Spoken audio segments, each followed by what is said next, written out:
Bonsoir et merci de nous ouvrir une nouvelle fois vos portes pour passer un temps de louange et d'étude de la Bible ensemble. On s'installe confortablement. Bon sabbat chez vous. Commence maintenant.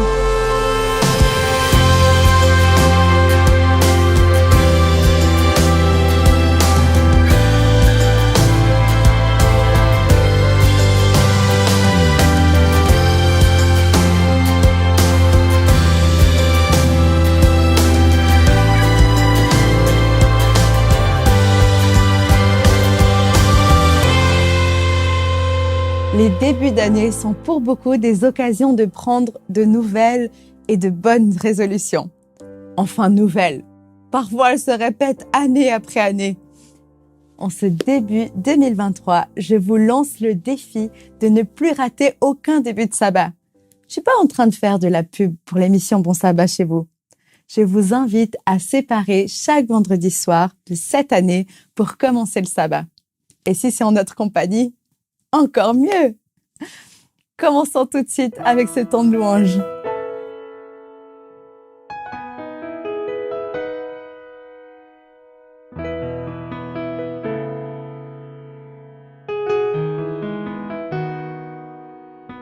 Sonde-moi,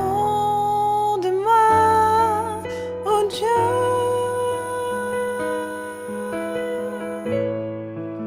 et connais mon cœur. Éprouve-moi, Seigneur,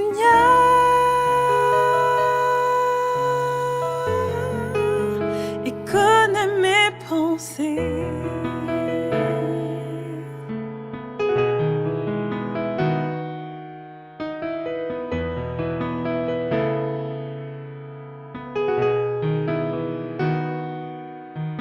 Sonde-moi, ô Dieu,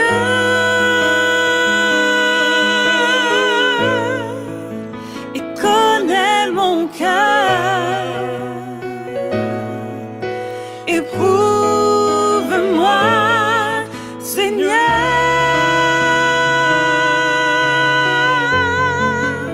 et connais mes pensées. Regarde si je suis loin de toi. Regarde si je suis sur une mauvaise voie. Regarde si je suis loin de toi. Et conduis-moi sur toutes tes voies.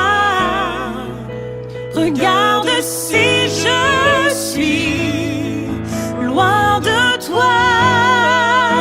Regarde si je suis sur une mauvaise voie.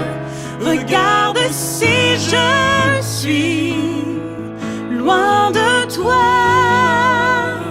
Et conduis-moi sur toutes tes voies. Pour l'éternité, sonde-moi, ô Dieu,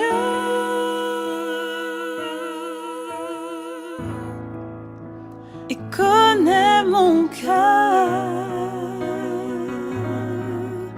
Éprouve-moi, Seigneur,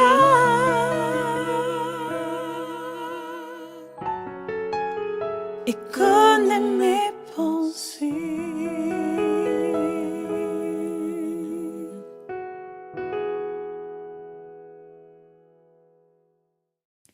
On définit un miracle comme un fait extraordinaire, dépourvu d'explications scientifiques. La science ne reconnaît pas ces phénomènes car pour elle, l'inexplicable n'existe pas. Elle ne considère pas ces événements hors de commun, dont elle ne connaît ni l'origine ni le processus. Mais la Bible indique d'où vient cette puissance et comment elle est mise en action. Dans le texte de ce soir, elle est la réponse à la demande d'un père désespéré. Écoutons.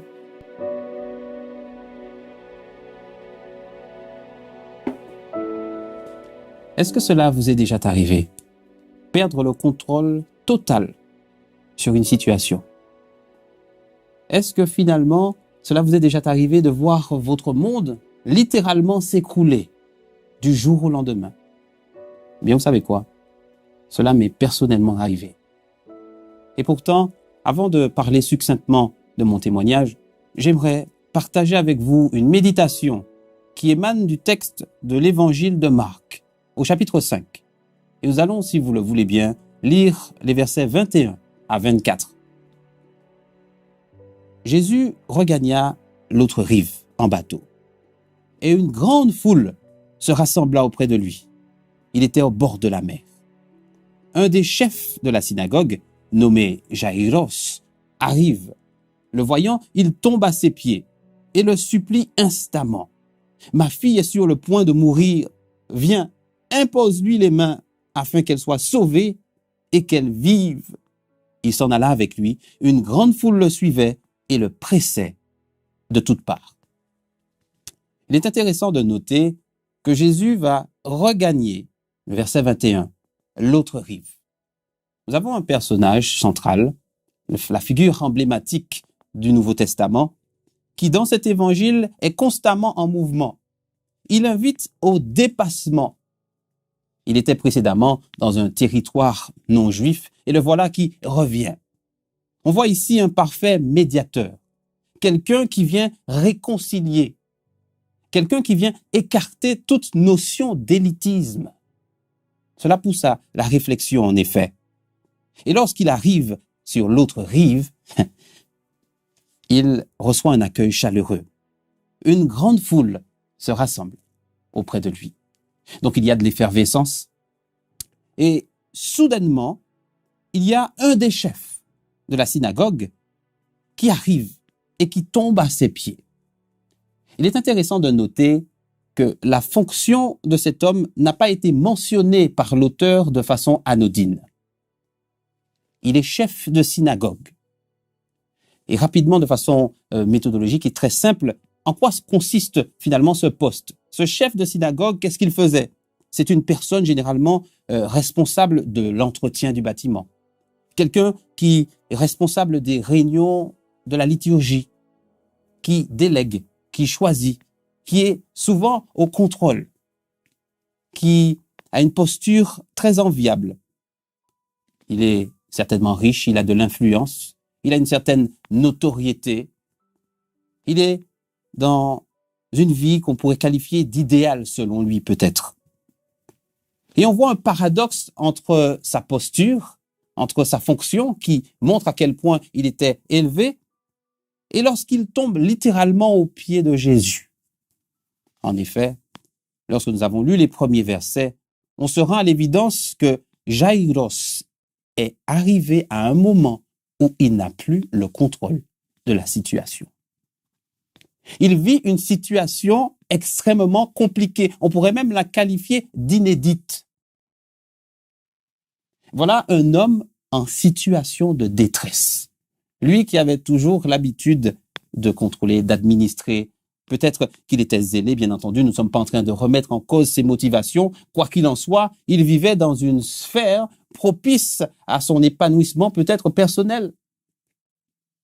Et là, il se rend à l'évidence qu'il ne peut pas faire tout seul. Il se pourrait-il que la vérité soit ailleurs. Ailleurs dans le sens où il fallait qu'il puisse s'extraire de sa sphère, où il travaillait sans arrêt certainement pour pouvoir trouver la réponse à ces questions. Nous avons un homme qui tombe littéralement de son piédestal, un chef de synagogue. Et dans l'évangile de Marc, c'est la seule fois où c'est un chef qui vient solliciter Jésus. Et c'est intéressant puisque lorsqu'on analyse la manière, puisqu'il va supplier, vous voyez que c'est quand même paradoxal, un chef qui a l'habitude d'administrer, de déléguer, qui demande de l'aide, qui supplie, qui se sent complètement démuni. Mais regardez la manière dont il s'adresse. Il dit, « Ma fille est sur le point de mourir. Viens, impose-lui les mains afin qu'elle soit sauvée et qu'elle vive. » On voit quand même qu'il parle à l'impératif. Cela est certainement significatif et reflète le caractère du personnage. Et Jésus, lui, le texte nous dit qu'il s'en alla tout simplement avec lui. Le silence. C'est difficile de faire silence dans des situations extrêmement difficiles. Jésus accepte et il va avec lui. Rappelez-vous que cet homme est dans une situation qui le dépasse. Peut-être qu'il avait la sensation, de par ses richesses, de par peut-être ses connaissances, peut-être n'avoir besoin de rien.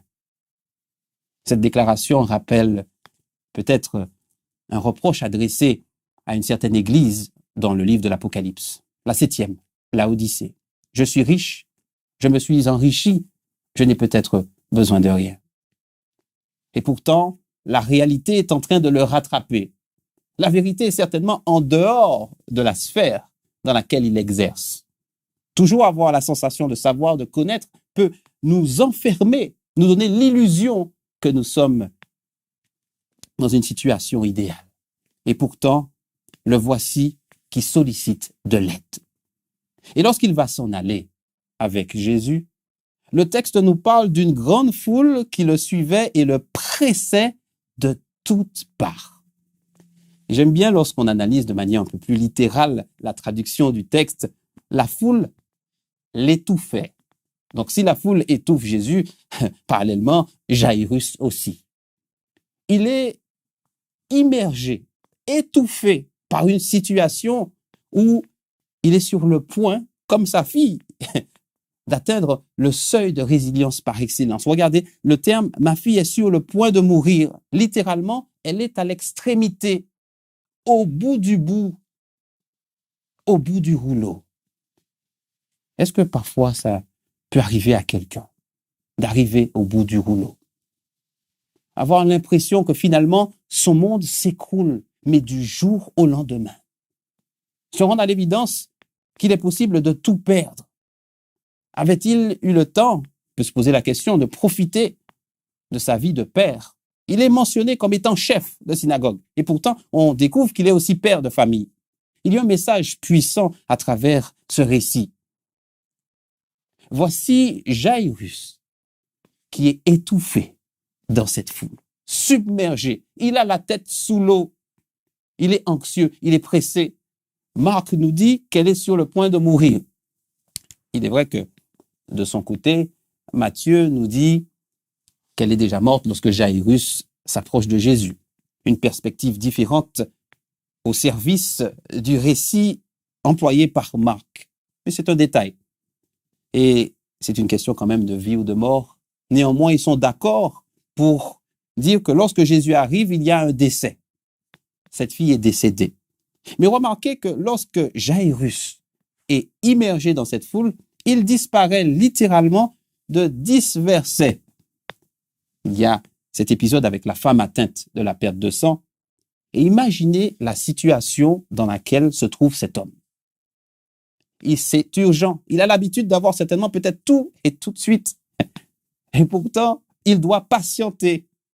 Le voilà qui est démuni. Et qu'est-ce qui va se passer? Nous allons directement au verset 35, puisque nous voulons nous focaliser sur l'histoire de cet homme. Et le message profond. Le verset 35 nous dit, « Il parlait encore lorsqu'arrivent de chez le chef de la synagogue des gens qui disent, « Ta fille est morte. Pourquoi importuner encore le maître ?» Rappelez-vous qu'il est pressé, étouffé par la foule, submergé par la situation, enfermé dans sa détresse.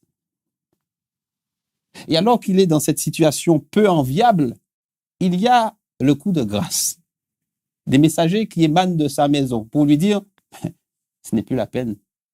Pourquoi tu continues? Pourquoi tu vas importuner le maître ?» Il est trop tard. Cette situation n'est pas sans rappeler des messagers qui viennent annoncer successivement des messages négatifs à Job, ou encore ses amis qui vont finalement le plonger, lui asséner le coup de grâce. Ce n'est pas la peine, finalement. Et regardez bien, le verset 36 nous dit que Jésus avait surpris ses paroles. C'est intéressant. Jésus avait surpris ses paroles, selon Marc. Et il va dire au chef de la synagogue, il ne prend pas la peine de répondre au messager. Il répond directement à la personne concernée, comme s'il y avait une lutte intérieure où cette négativité était en train de le submerger. Est-ce que je vais m'en sortir? Vous savez, rappelez-vous de sa posture lorsqu'il vient voir Jésus. Il tombe à ses pieds. Littéralement, il tombe de son piédestal. Il reconnaît qu'il n'est rien. Et pourtant, qu'est-ce qui va se passer? Il n'est pas interdit de tomber. Ce qui est interdit, c'est de rester à terre. Oui, peut-être toi qui m'écoutes, tu passes par un événement difficile. Peut-être qu'il y a une épreuve devant laquelle tu es confronté, qui fait office de montagne, et que tu as l'impression qu'elle est trop haute à gravir. Eh bien, la parole de réconfort qui émane du Christ ici, dans ce passage, t'est personnellement destinée. N'aie pas peur, crois seulement. Ce texte résonne au plus profond de moi-même. Et je suis personnellement concerné par ce que je lis. C'est la raison pour laquelle je le partage avec vous avec autant d'enthousiasme. L'amour bannit la crainte. Et méfiez-vous de tous les messages qui engendrent la peur, qui vous donnent l'impression que finalement, obéir à Dieu, c'est être constamment dans la peur, dans la tourmente. Il y a ces paroles de réconfort. N'aie pas peur, crois seulement. Tout est possible à celui qui croit. C'est d'ailleurs l'une des expressions qui sera un peu plus loin mentionnée dans le même récit de l'Évangile, selon Marc. Ces paroles ont certainement dû galvaniser un homme au bord de l'implosion, à l'extrémité, selon le terme employé pour faire la liaison avec sa fille. Et regardez bien que le verset 37 poursuit. Il ne laissa personne l'accompagner. On voit ici un Jésus qui chasse toute négativité. Rappelez-vous que la difficulté liée à une épreuve dépend de l'angle de vue que nous avons dessus. L'état d'esprit est très important. Tout ce qui est négatif, tout ce qui paraît insubmersible, eh bien ici, nous avons une volonté de Jésus de rassurer, d'apaiser. Car oui, c'est dans le calme et la tranquillité que sera votre force. Et c'est facile à dire lorsque nous ne sommes pas forcément concernés par un problème littéralement qui nous saisit, devant lequel nous sommes démunis. C'est très difficile, effectivement, et je parle en connaissance de cause. Néanmoins, il y a encore de l'espoir.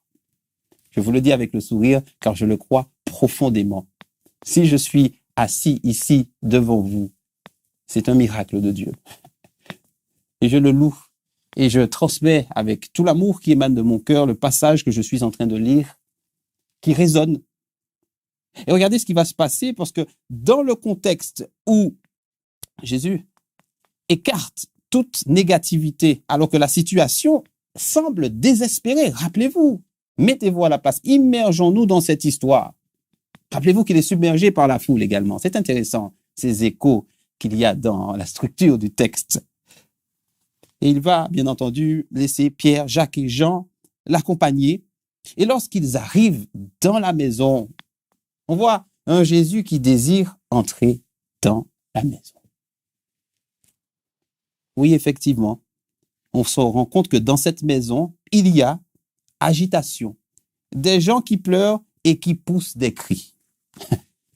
On voit ici un climat propice à la lamentation. Inutile de mentionner qu'à l'époque, selon la pratique habituelle, il y avait des professionnels qui pleuraient, pleureuses, et ces personnes amplifiaient et mettaient dans un contexte, un climat de deuil. Et on voit bien que ce climat anxiogène, regardez la réponse que vient apporter le personnage principal de ce récit et du Nouveau Testament dans son intégralité, au verset 39. Pourquoi ces agitations? Pourquoi cette agitation et ces pleurs? La question semble à nouveau paradoxale. Mais comment peut-il poser une telle question? Cette fille n'est-elle pas morte? N'y a-t-il pas des raisons de pleurer?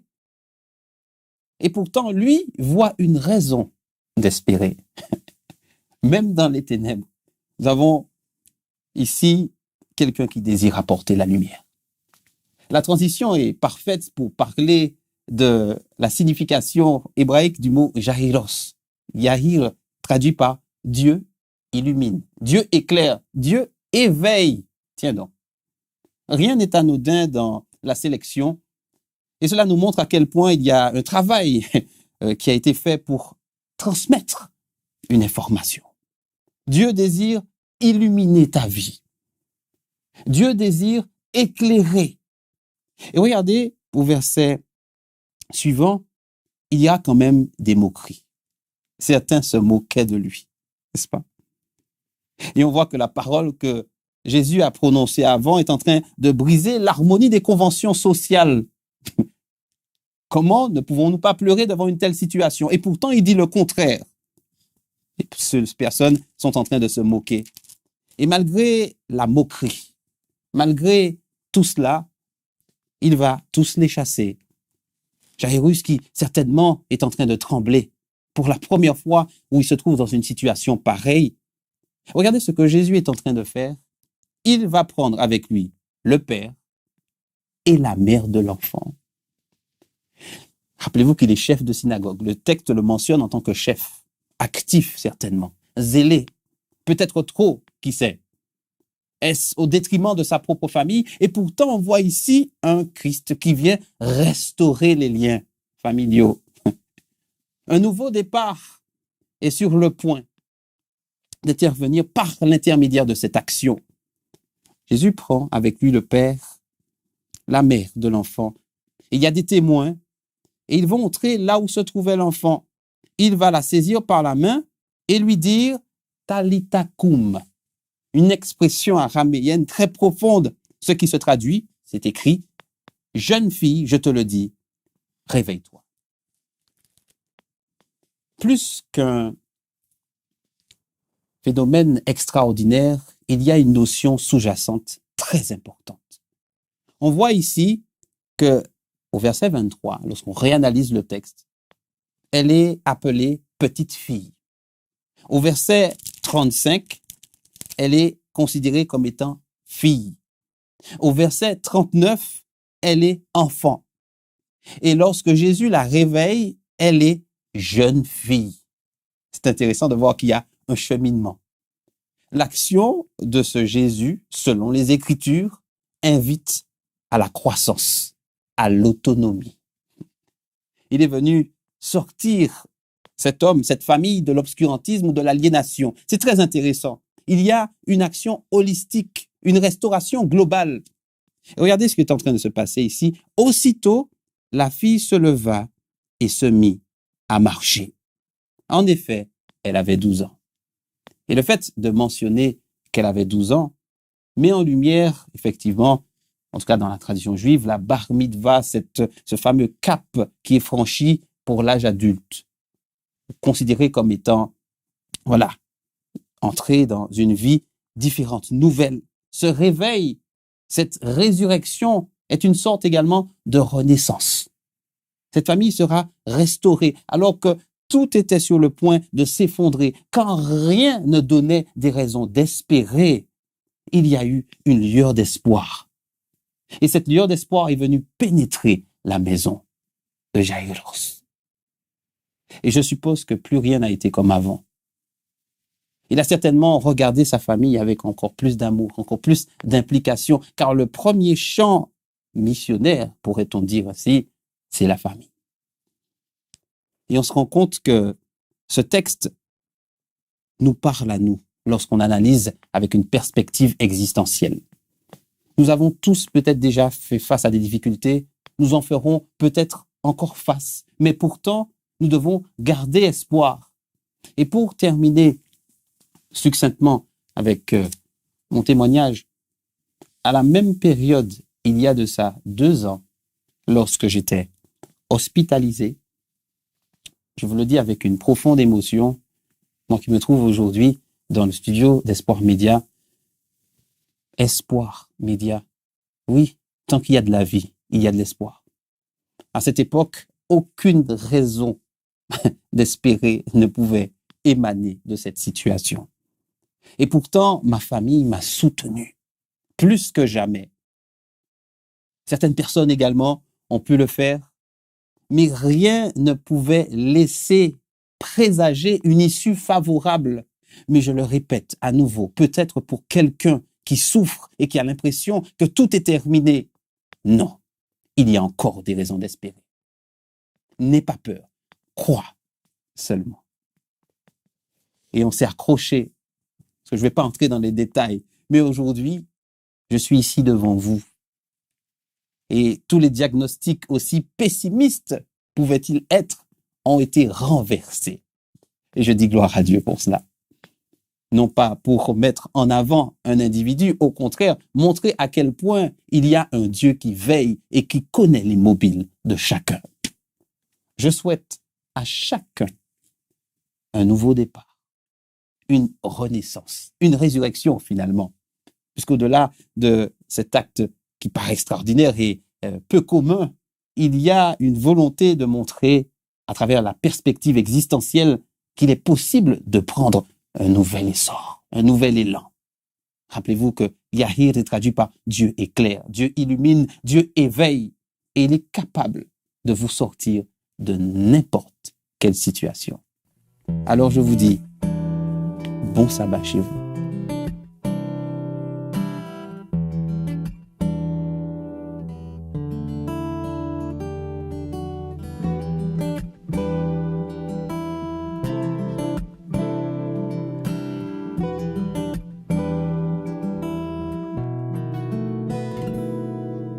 Plonge-moi dans ta rivière d'amour.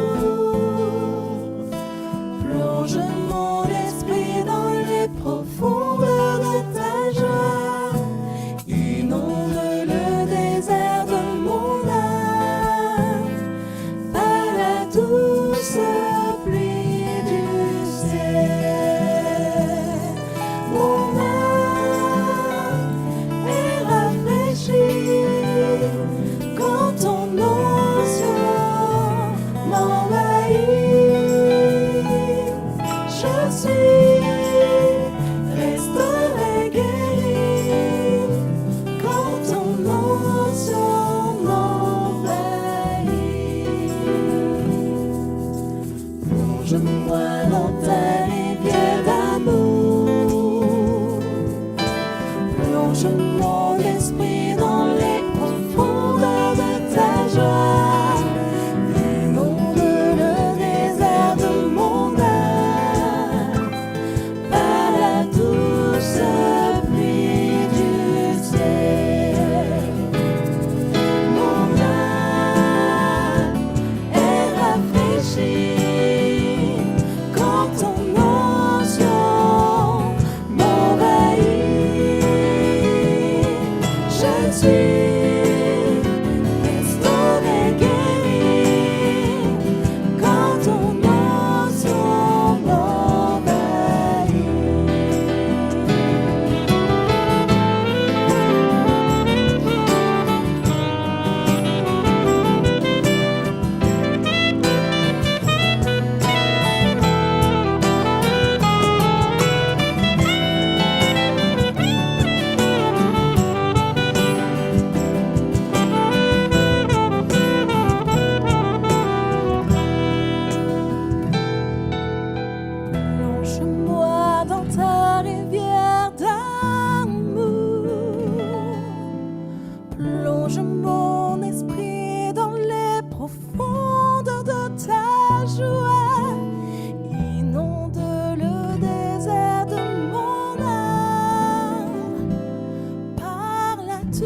vous invite à prier maintenant, succinctement. Tendre Père, nous te remercions car tu es celui qui éclaire, celui qui illumine, celui qui éveille, qui est capable de renverser peu importe la situation. Et nous te glorifions car tu dépasses les frontières à l'image d'un Jésus qui passe d'une rive à l'autre et qui rend universelle cette perspective salutaire. Merci pour tout ce que tu feras. Merci de nous permettre de prendre conscience que la vérité est bien souvent ailleurs que ce qu'on peut imaginer. Pas uniquement dans notre sphère, dans notre zone de fonctionnement. Et que nous devrions prendre conscience que c'est pour la liberté que tu nous as appelés. Merci pour ce témoignage. Et je te prie, au nom de Jésus. Amen. Nous allons maintenant nous quitter. Mais vous pouvez retrouver toutes nos vidéos sur adventplay.tv, rubrique Bon Sabbat chez vous, saison 5, ou dans notre playlist Bon Sabbat chez vous, saison 5, sur cette chaîne. D'ailleurs, n'hésitez pas à vous abonner pour ne rater aucune de nos diffusions. On produit plusieurs autres émissions qui peuvent vous faire grandir spirituellement. Moi, je vous dis à vendredi prochain avec un nouvel invité et un nouveau miracle. D'ici là, bon sabbat chez vous.